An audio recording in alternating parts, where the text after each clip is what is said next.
Hello friend, नमस्कार। मैं दिनेश शर्मा। आज आपको राहु महादशा में शनि की अंतर्दशा और तुला लग्न जिन जातकों की होगी उनके लिए वीडियो है। खासकर राहु में शनि की महादशा और तुला लग्न, वही जातक इस वीडियो को देखें तो ज़्यादा बेहतर होगा। और कोई जातक अपने ज्ञान बढ़ाने के उद्देश्य से या किसी अपने परिजन की कुंडली तुला लग्न की हो और उसमें राहु शनि चल रहा हो तो वो देखने की इच्छा रखता हो तो फिर ये वीडियो उन लोगों के लिए ज़रूर बहुत अच्छा होगा। ठीक है।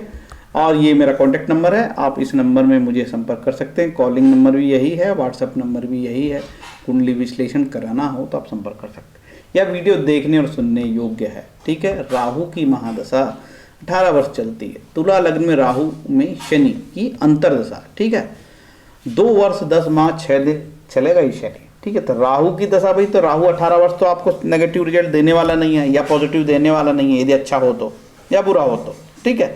तो फल देगी अंतर्दशा। तो अंतर्दशा महत्वपूर्ण होती है। तो शनि का हम विश्लेषण करेंगे इस कुंडली में, खासकर तुला लग्न वाले जातकों के लिए, जो 2 वर्ष 10 माह 6 दिन तक चलेगा। काफ़ी लंबा समय है।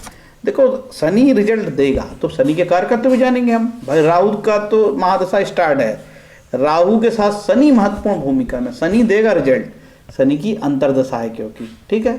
तो शनि के कारकत्व देखेंगे।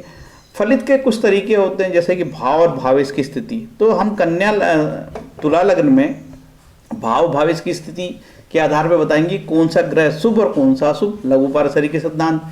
इसके बाद इसमें षडबल का परीक्षण तो किया नहीं जा सकता, कुंडली देख के ही षडबल पता लगता है, वो भी फलित का तरीका है। ग्रहों के नैसर्गिक कारकत्व जो आपको बताया जाएगा, शनि का नैसर्गिक कारकत्व क्या है, और पाराशर मुनि के 18 से योग, ये कुंडली देख के ही बताए जा सकते हैं। इस तरीके के ये फलित के 4 तरीके होते हैं, जिसमें सिर्फ मैं यहाँ पे 2 तरीके का उपयोग कर रहा हूँ। बाकी 2 तरीके का उपयोग किसी जातक की कुंडली देख के ही बताया जा सकता है, ऐसे वो बताना आसान नहीं है। ये शनि के कारकत्व, शनि आप जानते हो लंगड़ा से कारकत्व होता है, विचार, काला रंग, स्पीड कम होना, बाधा आना, और बहुत स्पीड कम हो जाती है। शनि का एक खास कारकत्व है ना। आलस्य शनि के कारकत्व है। त्वचा रोग, मृत्यु, नेगेटिविटी ज़्यादा है इसमें। ठीक है। मिथ्यावाद, झूठे आरोप लगना। ये वीडियो यहाँ से चालू होता है। शनि सिद्धांत है ऋषि पाराशर महाराज का। शनि लग्न से केंद्र त्रिकोण में हो, उच्च राशि का हो, अपने से 3 से या केंद्र त्रिकोण से 3 11वें में बैठा हो तो अच्छे फल देगा। शनि नीच का हो, शत्रु राशि में हो, अस्त या पाप से युक्त या दृष्ट हो तो खराब फल, या लग्न से 6, 8, 12 में हो तो खराब फल। शनि मारक हो, दूसरे या 7वें स्थान का स्वामी हो तो खराब फल देगा। और शनि दशापति कौन होगा? यहाँ पे दशापति राहु होगा। राहु से यदि शनि 6, 8, 12 भाव में हो तो अशुभ फल देगा। इसको षडाष्टक भी बोलते हैं। ठीक है। 6, 8 को। अब आगे बढ़ा जाएगा। देखिए, षडाष्टक मैंने बताया, यदि शनि और राहु का आपस में योग षडाष्टक 6, 8 का हो तो खराब फल देगा, और 2, 12 का होगा तो भी अच्छे रिजल्ट नहीं है। नवम पंचम होगा तो शुभ है, 1, 7 भी शुभ है, 3, 11 भी शुभ है। ये आपस में स्थिति। यदि आपकी राहु में शनि की दशा चल रही है और आपको ऐसा लगता है कि कुछ चीज़ें आपकी अच्छी नहीं हो रही, कुछ नेगेटिव रिजल्ट आ रहे हैं, तो ऋषि पाराशर ने जनरली बताया कृष्ण मतलब कालीगार, महिष मतलब भैंस का दान, ये काफ़ी महंगा उपाय है, मिडिल क्लास के लोगों के लिए जमता नहीं भाई। तो दूसरा उपाय ये है कि दुर्गा पाठ करें राहु में शनि, है ना। अस्वस्थ मतलब पीपल वृक्ष की पूजा करें, पीपल के वृक्ष में पानी दें, जल दें, अगरबत्ती लगाएं, और मृत्युंजय जप, ओम त्र्यंबकम का जप करें या ओम नमः शिवाय का जप करें, शिव की आराधना करें, तो राहु शनि में ग्रह शांति होकर लाभ होगा, बिना पैसे का उपाय। अब ये यहाँ पे तुला लग्न की कुंडली बन गई। मैं आपको यहाँ ये बताना चाहूँगा कि तुला लग्न की कुंडली में कौन सा ग्रह शुभ है और कौन सा ग्रह अशुभ है, इसको ध्यान से आपको सुनना होगा। राहु की महादशा में शनि की अंतर्दशा। देखिए, जनरली क्या होता है कि भाई आपको फल क्या मिलेंगे? फल या तो पंचम भाव के मिलेंगे या तो आपको चतुर्थ भाव के मिलेंगे, क्योंकि शनि आपकी कुंडली में तुला लग्न में चतुर्थेश और पंचमेश है। तो चतुर्थेश होके चूंकि पाप ग्रहों को केंद्र का दोष नहीं लगता है तो यहाँ शनि ठीक है, अच्छे हैं, और पंचमेश होके अति शुभ है, त्रिकोणेश हो गए। तो शनि तुला लग्न की कुंडली में अति शुभ हैं और अच्छे फल देंगे। शुक्र इस कुंडली में केंद्रेश है, त्रिकोणेश भी हो जाते हैं, क्योंकि केंद्र त्रिकोण एक लग्न को त्रिकोण भी कहते हैं, तो शुभ है। लेकिन इसका एक भाग अष्टम में भी है, लेकिन जनरली ये मान लिया जाता है कि लग्नेश को अष्टमेश का दोष नहीं लगता, तो शुक्र भैया शुभ हो गए यहाँ पे, ठीक है। मंगल इस कुंडली में डबल मारक है, एक तो ये मारक हो गया सातवां, एक दूसरा मारक। इस कुंडली में मंगल सबसे खराब कोई ग्रह है जो बहुत नेगेटिव रिजल्ट देगा, तो वो है मंगल। अब देखते हैं गुरु, तो इस कुंडल तुला लग्नी कुंडली में गुरु तृतीयेश, त्रिडायपति और षष्ठेश बहुत खराब है, बिल्कुल गुरु के रत्न भूल के भी ना पहनना भैया, ठीक है।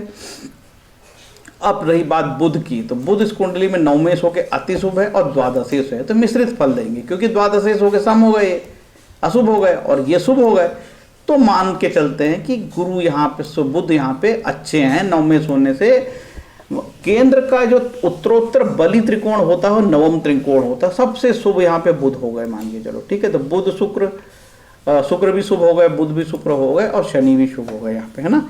तो बुध और शनि का योग भी काफी इस कुंडली में फलदायी होगा, और चंद्रमा का और बुध का योग बहुत अच्छा नहीं होगा। अब अपराध भाई चंद्रमा की बात करते हैं, तो चंद्रमा इस कुंडली में दशमेश है। चंद्र को भी केंद्र का दोष लगता है, लेकिन कम लगता है, चंद्र को कम लगता है, फिर बुध को लगता है, फिर गुरु को लगता है और शुक्र को लगता है। तो शुक्र को सबसे ज्यादा केंद्र का दोष लगता है, तो चंद्रमा को कम लगा।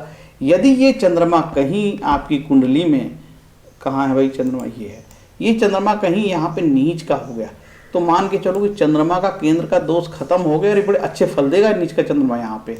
और उसी तरीके से यहाँ ये चंद्रमा उच्च का हो गया अष्टम में, ये भी चंद्रमा काफी अच्छे फल देने की स्थिति में आ जाएगा। तो ये चंद्रमा को भी केंद्र का दोष लगता है, ये मैंने आपको बताया, लेकिन नाम मात्र का लगता है, बहुत कम लगता है। लेकिन चंद्रमा भी केंद्रेश होकर सम हो जाता है, तटस्थ हो जाता है। सूर्य इस कुंडली में बहुत खराब है। क्यों खराब है? उपचय त्रिशदायपति का मालिक होकर सूर्य बहुत खराब है। और तो और ये जो सूर्य है यहाँ पे तुला लग्नी कुंडली में एकादश स्थान मतलब सूर्य, यदि के सूर्य बाधक बन गया तो ये सूर्य काफी बाधक बन गया और बहुत तकलीफ दे ये सूर्य हो गया। तो मैंने सारे ग्रहों के आपको फल बता दिया। अब ये बता देता हूँ कि आपको कौन से रत्न धारण करना चाहिए।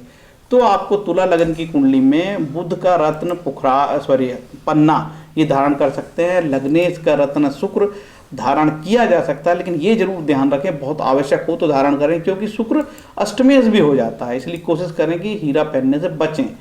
और तो और शनि का नीलम धारण किया जा सकता है, क्योंकि शनि तुला लग्न की कुंडली में अति शुभ है, ठीक है। अब रही बात गुरु को पुखराज बिल्कुल ना पहने, क्योंकि त्रिशदायपति और षष्ठेश। और मंगल का रत्न जो है बिल्कुल भूल के भी मंगल का रत्न जो है ना पहने, ठीक है। मूंगा बिल्कुल नहीं पहनना चाहिए।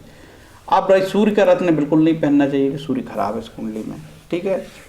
माणिक्य और चंद्रमा का रत्न जो होता है मूंगा मोती, ये पहन सकते हो, कोई बहुत बड़ी बात नहीं, क्योंकि उतना दोष नहीं लगता, सबसे कम दोष लगता है चंद्रमा को, ठीक है। तो मोती पहन सकते हैं।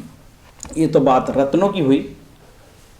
ये है कि यदि आपका कहीं षडाष्टक बनाता हो, राहु और शनि षडाष्टक स्थिति में हो, जैसे कि आपका राहु यहाँ बैठा हो और शनि ये बैठा हो इस तरीके से, ठीक है, तो ये षडाष्टक हो गया। और ये भी षडाष्टक हो। सिद्धांत बता देता हूँ, आप गिन लेना, कहीं पे भी बैठा षडाष्टक हो सकता है। ये पहला भाव, दूसरा भाव, तीसरा भाव, चौथा भाव, पांचवा भाव, ये छठा भाव, षडाष्टक, ठीक। इसी तरीके से यहाँ शनि आए तो भी षडाष्टक, 1 2 3 4 5 और 6 षडाष्टक। ये ऐसी स्थिति कहीं पे भी नहीं बननी चाहिए, ये षडाष्टक हो जाएगा। ये देखिए यहाँ पे भी षडाष्टक हो गया, ठीक है, और ये स्थिति भी षडाष्टक हो गई। इसी तरीके से राहु यदि 10वां बैठा हो और शनि कहीं आपका यहाँ पंचम बैठा हो, षडाष्टक, और शनि यहाँ बैठा हो, षडाष्टक, तो कहीं पे भी षडाष्टक बन सकता है। तो षडाष्टक योग नहीं बनना चाहिए, याद रहे। तो क्या फल देगा शनि यहाँ पे? शनि जनरली यहाँ फल देगा चतुर्थ भाव के, पंचम भाव के, और शनि जहाँ बैठेगा जिस घर में, यदि ये यहाँ बैठ गया तो ये छठे भाव में बैठा है तो कोई अच्छे रिजल्ट तो देगा नहीं, 8वें भाव में अच्छे रिजल्ट नहीं देगा, और ये 12वें भाव में भी शनि अच्छे रिजल्ट नहीं देगा। लेकिन यदि ये त्रिकोण में बैठ गया तो शनि अति शुभ है। पंचमेश होकर शनि नवम में बैठने से शुभ हो गया भैया, और यहाँ स्वयं बैठा ये भी शुभ हो गया, और यहाँ स्वयं अपनी राशि में बैठा ये भी शुभ हो गया, और यहाँ उच्च के हो गए शनि महाराज, ये भी बहुत शुभ के हो गए। और यदि यहाँ शनि यहाँ पे मारक स्थान पे बैठ गए तो ये शनि नीच के तो हैं ही, और तो मारक स्थान पे बैठने से ये पीड़ित हो गए, यहाँ पे अच्छे रिजल्ट, अच्छे फल के चांसेस कम हो गए। बाकी केंद्र भाव में कहीं बैठे अच्छे फल देंगे। देखिए ये उपचय भाव भी अच्छा नहीं कहलाता, ठीक है, ये भी उपचय भाव, ये भी अच्छा नहीं कहलाता। और ये यहाँ पे ये समभाव कहलाता है, कोई ज़्यादा यहाँ नेगेटिविटी नहीं है, लेकिन यहाँ थोड़ी नेगेटिविटी ज़्यादा है 12वें में।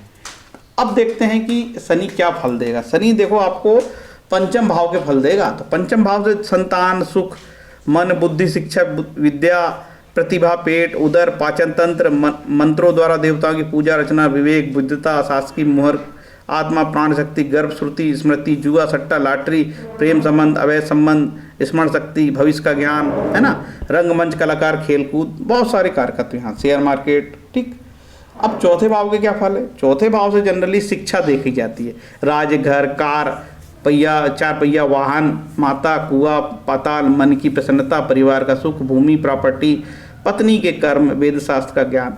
निश्चित रूप से यार चौथे भाव में शनि बहुत अच्छा है, तो आप प्रॉपर्टी खरीदो, संतान की प्राप्ति हो, यदि आपकी उम्र हो तो। उम्र काल परिस्थिति देखा जाता है, बूढ़े आदमी को थोड़ी बोल दूंगा यार संतान की प्राप्ति होगी। 60 साल का व्यक्ति कुंडली दिखाने आएगा, ये नहीं कहूँगा कि पंचमेश की दशा चल रही है कि अब संतान होगी। काल परिस्थिति, यदि उसकी 30 साल की उम्र होगी तो बोलूँगा कि संतान प्राप्ति हो सकती है। और आदमी प्रॉपर्टी भी खरीद सकता है भैया इसमें दशा में, बहुत बढ़िया दशा है ना। बस ये देखा जाएगा कि शनि की स्थिति कैसी है। फिर भी सिद्धांतिक रूप से शनि काफ़ी शुभ है। तुला लग्न की कुंडली में शनि अच्छे रिजल्ट देता है, बात खत्म। ठीक है, इसके आगे मैं ज़्यादा बात नहीं करूँगा।